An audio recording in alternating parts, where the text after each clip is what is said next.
자, 우리는 계속해서 열왕기 상서를 매주 한 장씩 보고 있습니다. 자, 지난주는요, 솔로몬이 12지방의 이 관장들을 세워서 그들을 통해서 막대한 양의 음식물을 세금으로 걷게 되었다라는 것을 볼 수가 있었죠.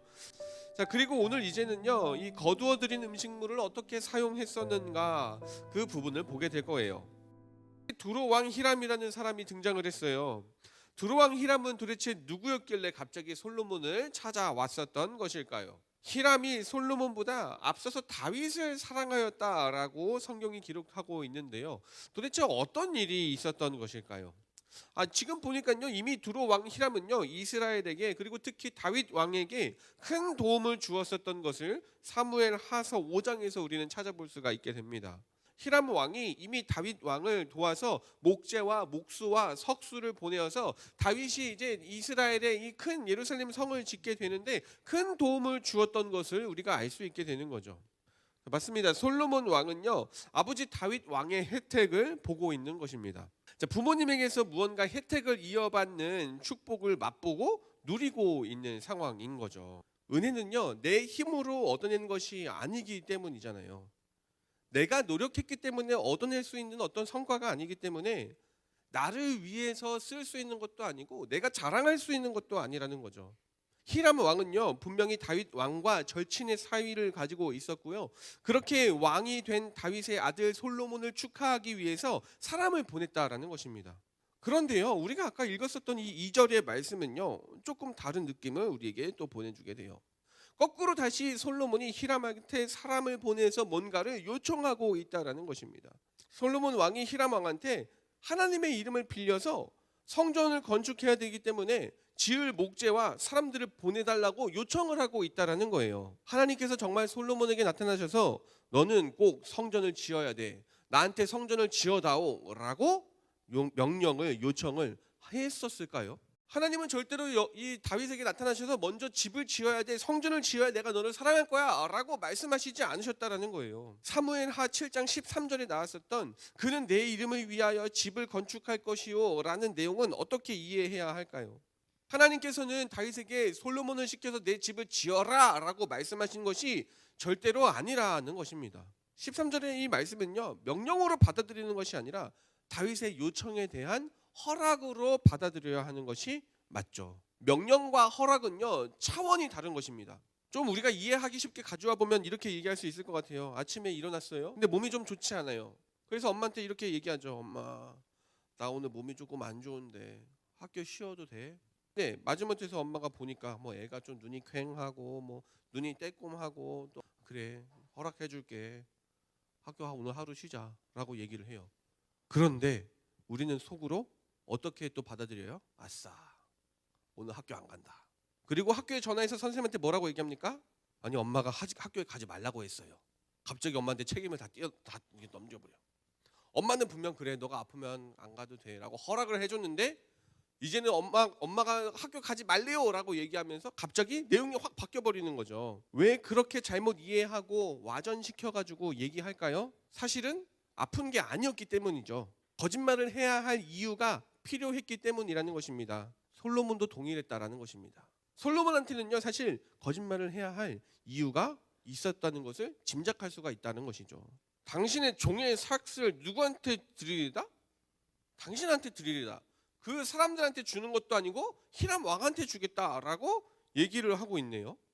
그렇게 목재와 기술자들을 주겠다고 약속을 하는데요, 한 가지 조건이 붙어 있었던 것이죠. 대가로 뭘 달라고요? 뭘 달라고요? 음식물을 달라고 하는 거예요. 솔로몬은 이 백성들에게서 거두어들인 이 음식물로 히람한테 보내게 돼요.